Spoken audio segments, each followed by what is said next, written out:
Welcome to Skip the Algorithm Podcast, Season 1, Episode 1, a podcast for marketers who don't just follow trends, they question them. A safe haven where guests spill their guts on their biggest mistakes, regrets, and surprising wins. I'm your host, the conversion surgeon, Kirk Money, the digital doctor, and today I have the honor of sharing the stage with Kelly Michaud. Kelly is a marketing leader with deep expertise in cybersecurity of public sector campaigns. She's worked with companies like Raytheon, Owl Cyber Defense, and QTS, helping them grow their pipeline by millions upon millions of dollars through demand generation and branding. Whether it's optimizing campaigns with data or crafting strategies for highly regulated industries, Kelly's approach is all about results. And I'm going to call her out. I'm going to say maybe, just maybe, there's a little bit of nerdy marketing magic going on in the background to make it all come together. And today, folks, we're going to break the matrix. Kelly, welcome to the show. Thanks. Can you tell everybody a little bit about yourself? Yeah, so thank you for the introduction. Might have been a little bit over the top, but we'll go with it. So just a few more words about me, which I don't do very often. Don't like talking about myself.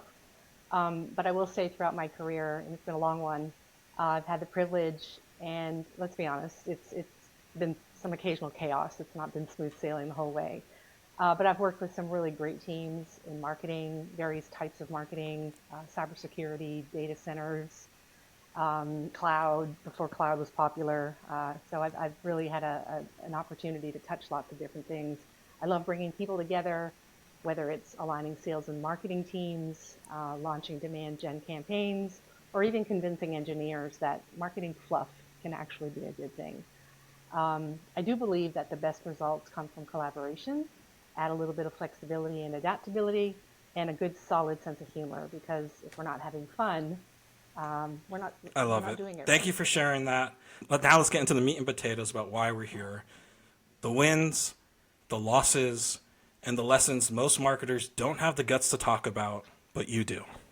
You ready? You're a seasoned marketer. You've done so much for so many brands. What would you say is the biggest mistake you've ever made in marketing? And what did you learn from it? Let's see. I think this would have been pretty early on in my career. And like I said, I've been doing this for a long time. So, it's a learning. Everything's about learning. And even today, still continue to learn. But I think one of the biggest things that I learned, biggest mistake that I made that I learned from, was being convinced that a campaign has to be super complex and multi-channel and multi-touch, and then that would be the magic solution to making it work and get you the results that you need. So after months of planning and execution, the results were underwhelming. Like, what happened? Like, we put so much time and effort into this and thought we were doing the right things, and I listened to everybody's input, people that had come before me and that I thought were the experts in all of it. But I realized that sometimes from that, simple is better. Just a simple approach, clearly defining the problem and focusing on a couple of impactful channels. Like, what have I done in the past that has worked well? And let's just repeat that. And maybe throw in something a little bit new that you know about, but don't make it too difficult. Don't overcomplicate it. And when you keep it simple, I've learned that it becomes far more effective. So it's just basically a lesson in the power of simplicity. That's awesome. Keep it simple, stupid. Isn't that the saying? Exactly. I was going to say that's that. Okay. But we're not sponsored yet by Best Buy, so it's okay to say a couple bad words here and there. What's one marketing trend that you fell for that turned out to be a total waste of time? Are you going to say podcast? Don't you dare say podcast. That one happened. No. No, I won't say that yet. It just depends on what other questions you have coming up. I think the thing that I fell for a little too quickly, because I didn't understand how it worked or was going to work and how effective it could be. So I jumped on that influencer marketing bandwagon when it was all the rage. And I think it's still all the rage, but I think people are still learning how to use it. So in past employees, I've worked with influencers, but the conversions, they didn't follow, right? So it's like, what am I doing wrong? Is it the wrong person? Is it the wrong subject? what is it that I'm doing wrong? So then I quickly realized it's not about the big name. It's not, let's just use, President Trump as an example. It's not about the big name. It's more about finding the influencer whose audience truly aligns with your goals. So it could be somebody that nobody knows, but because they align with your approach, they align with your goals, they align with, your end result, what you're looking to accomplish. That's what's most important. And then just kind of working with that person or those people, focusing more on authentic partnerships and really kind of making it work for both parties. And that's what truly That's awesome. brings Would you say results you have a to the roster table. of influencers you could reach out to in the defense sector and say, "Hey, I'm doing this project. Can we connect?" Yeah, I think it's getting bigger. I have been building it over time, and the folks that I have been working with have been truly great to work with. And they'll be very honest with me. It's like, look, this isn't really an area that I'm comfortable with, or how about we say it this way, or yeah, I think when you establish a relationship with these people, it's not just use them and kind of forget about them, if you will, but just it's like establishing a friendship, right? You've got to put some effort into it. You've got to understand each other. You've got to figure out how it's going to benefit the two of you. It's not a one-way street. What would you say is an unpopular marketing opinion you swear by and why? This one's going to be a good one. I still think that email marketing is alive and well, despite what everybody says. There was a time that folks were, oh, email marketing's it's dying. Nobody reads emails anymore. And probably some of that is true, because, it can just, we flood people's email boxes with stuff, right? And a lot of times it's not the right message at the right time for the right person. Um, at my former employers, I've worked on campaigns where some of my best results came from well-targeted, personalized email blasts. But it's got to be well-targeted, and it's got to be the right message for the right person at the right time, and that's always tricky. Relevance is always tricky. But if you've got all of those things, this is the nerdy magic that you talked about earlier, if they can all come together, it really is a beautiful thing, and it can establish the relationship. It can move the relationship. Sales is going to love you because it's moving the relationship, and it's filling that pipeline, and it's getting him closer to the finish line. I just think it's one of the most powerful tools in my arsenal, and I intend to keep using it as much as I can as part of something bigger. But again, I do believe Give me that some tips on email this. Let's marketing is pretend alive I'm and on your well. team.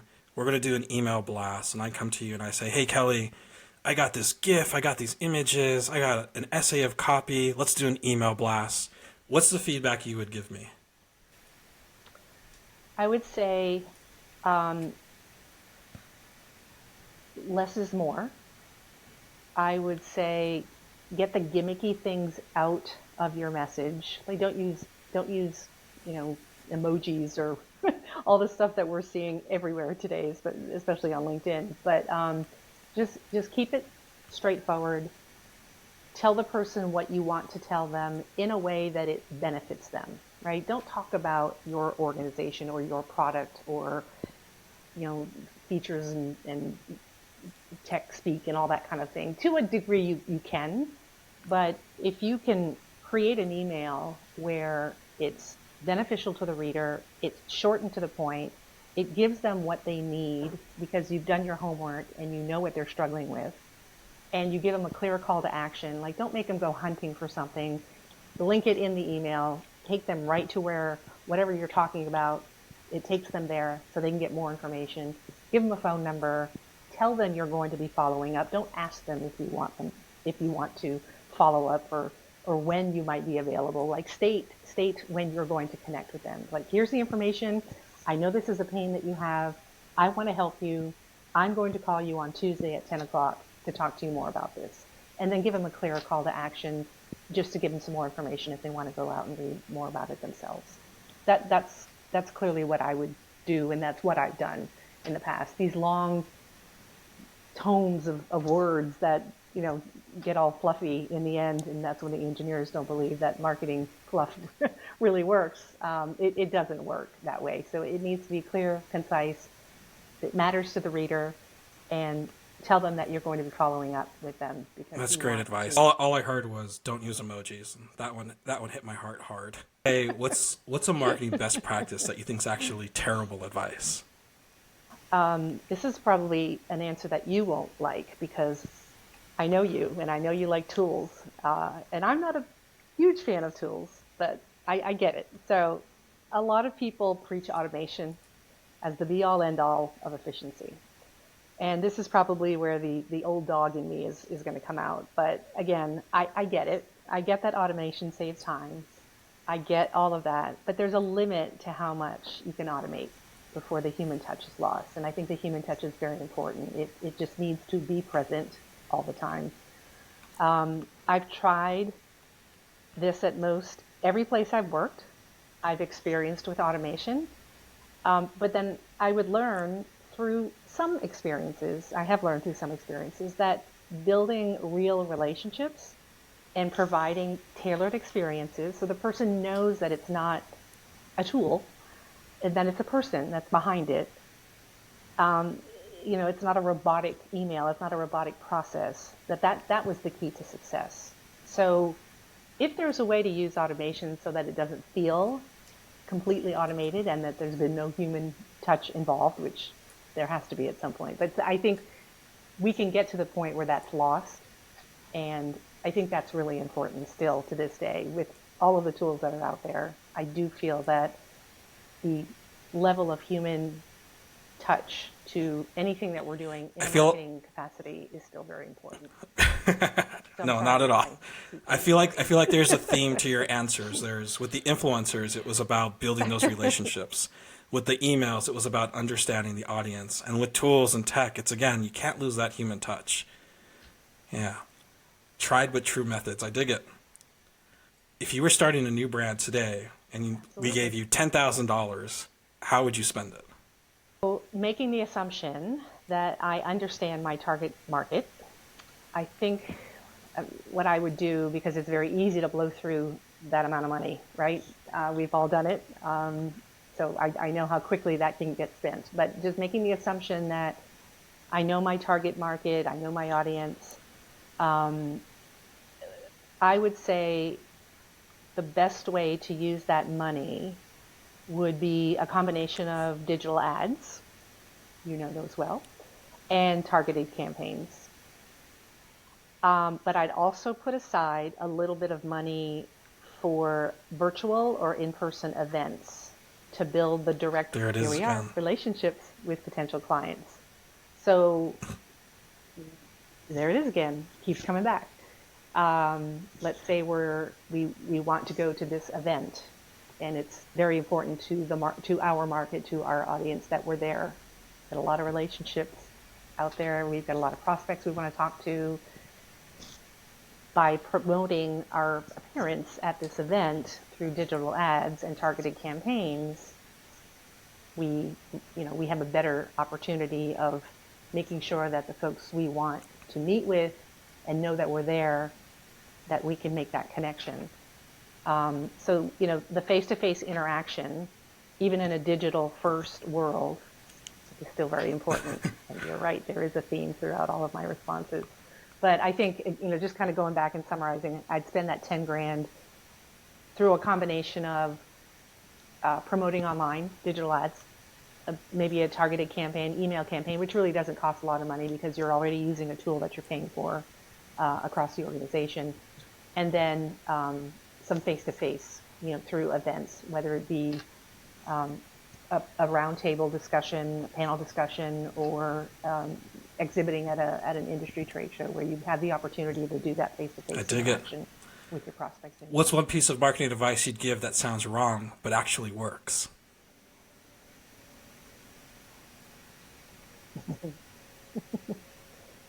I think I would say that sometimes it's okay to leave something unfinished. And I know that might sound odd, and it's really odd for me to say that because that's not me. I have to start and finish something to feel like I've accomplished something. But early on when I was still learning the tricks of the trade, I would feel the pressure of delivering something like polished and final in an immediate fashion, and never felt like I had the time to kind of really think through it and understand all of the steps, like, and kind of feel what it was going to look like or how it was going to end up. Because I think that's important too. You have to understand the flow of what you're working on and what your audience is going to feel, right, when they're going through all of that. I think, over time though, I just kind of learned that sitting with a project for a while, revisiting it later, some of that can provide fresh insights, something that you didn't see because you were looking at it and you were trying to move too quickly and you were trying to deliver it too quickly, but giving it some time and then stepping away and coming back and seeing what you might not have seen before. I would say some of my better work came out of just revisiting rough drafts. That's great. With a fresh perspective. That's great advice and kind of scary because when you're deep into the plan, you can't stop. You're like, right? I can't imagine it, but yeah, you take a walk, take a couple days. It'll just give you a new perspective on that. Absolutely, yeah. Sometimes you get too close to something and you're missing what might be staring at you right in the face. But then if you just step away, like you said, go for a walk, go grab a sandwich or whatever, come back and look at it. It doesn't have to be days, but it just could be a couple of hours. Just come back and That's look at great it. advice. What would you say is one marketing skill that's made the biggest difference in your career?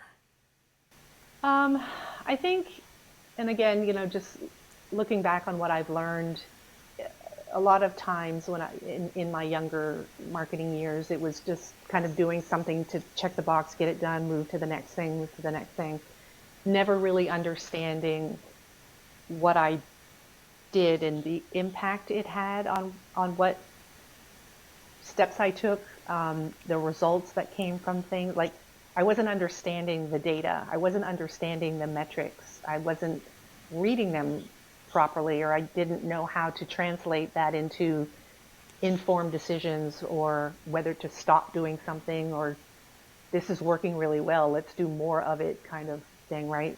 The ability to read data and to understand the data is something that I really have embraced in a big way as my career has moved forward.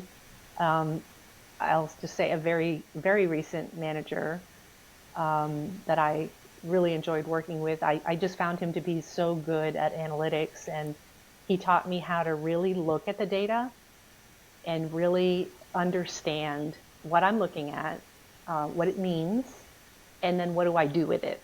Turn this thing off, it's a complete disaster, or let's put a little bit more money towards it because it looks like we're getting some good traction from it and it's taking us down the right road. Or maybe tweak the language in your email a little bit because it's a little too heavy here and not relevant enough here. It's all the reaction, right? It's the metrics, it's the data, it's how do you read it, it's how do you understand it, and then take all of that and really make an informed decision, because we all have a budget to work with, and we're all held to the responsibility of managing that money so it's working for us, not just spending it because sales says we have to be at this show, or somebody says we have to put an ad in this magazine. We need to make sure that we're spending the money the right way and we're getting the right results from it, and being able to read the data and the metrics helps all of that. So I would say that that's what I really grab onto these days. Let's stay on this one just for a little bit longer. Has there ever been a time where you got data and you were just completely surprised by it, where you were like, oh no, this isn't the direction I thought it was going to go? And if so, what did you do next? Yeah, I think it was, I can't remember specifics, but I will say where I thought that, I've got, the message is working because it's, because the emails that we've sent out, we're starting to, people are opening and they're starting to respond, and they're reaching out for more information. So we know the messaging is working, right? So then we take that message and we put it in other places. We put it on a banner stand, we put it in a paid ad, we put it on LinkedIn, and we just assume that it's going to work in all of these places. But then when you start looking back on the data that you're getting from all these different places, like, oh, that's not working so well over here. And, oh, it's not working so well over here. And I think the thing that we learned from that was you need to go where your audience goes, right? You need to be where your audience goes. And that means, where does your audience go to get their information? Are they consumers of white paper style content? Are they consumers of webinars? Do they prefer LinkedIn, videos on LinkedIn? And the only way you're going to know that is by doing it, right? So, and here we are back at embracing those metrics and the data and understanding. So yes, the answer is yes. I've done it before where I thought, oh, we've got this. We're going to put some money here. We're going to do this. We're going to do that. We're going to do this.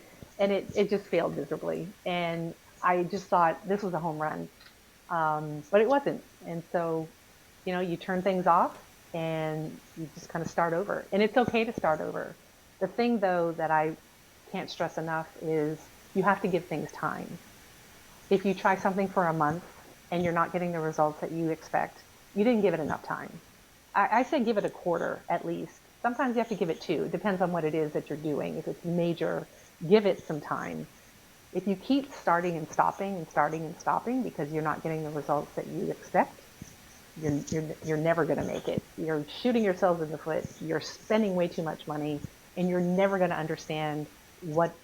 That's great. So it's not just reacting to the data. It's letting the numbers come in and seeing if you can find a trend in what the numbers are telling you.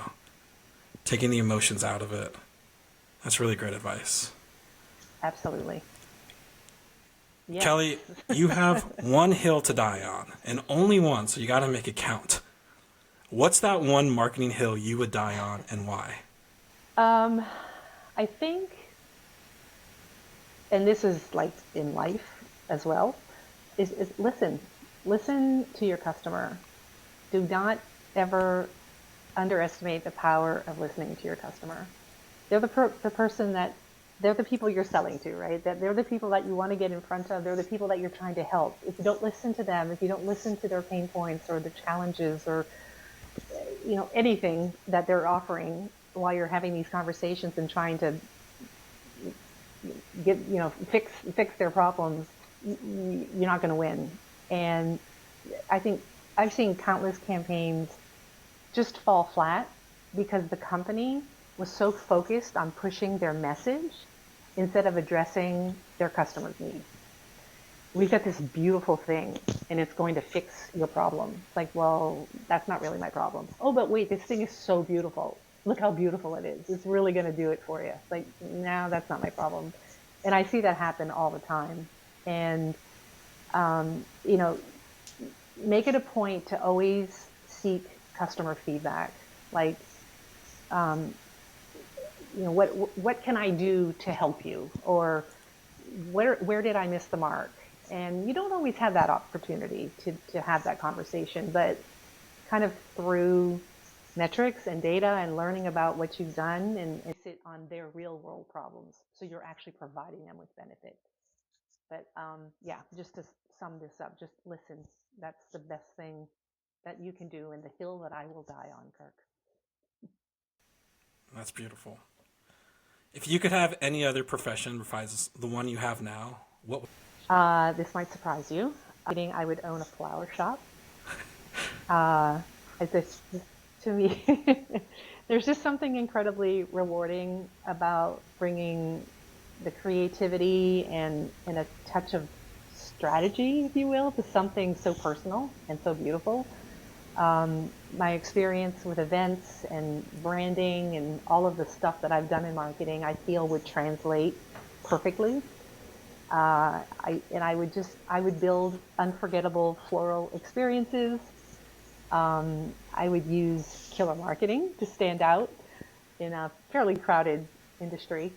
But, flowers don't schedule last minute meetings, which is a beautiful thing. So, I just would love to own a flower shop, the smell, the beauty, the happiness that it brings. That's to awesome. people. You should do that, because I think you just had the tagline right there. Flowers don't schedule last minute meetings. Every marketer who's hosting events would reach out to you. That's brilliant. Very cool. If people want to connect with you or find you, where do they look for you? You can find me on LinkedIn.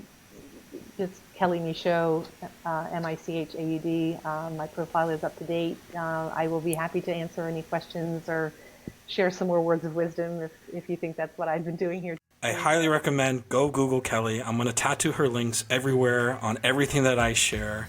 This is someone who understands the business, who understands how to drive revenue, who understands branding and demand gen. This is somebody you want to just share a cup of coffee with and maybe check out some flowers.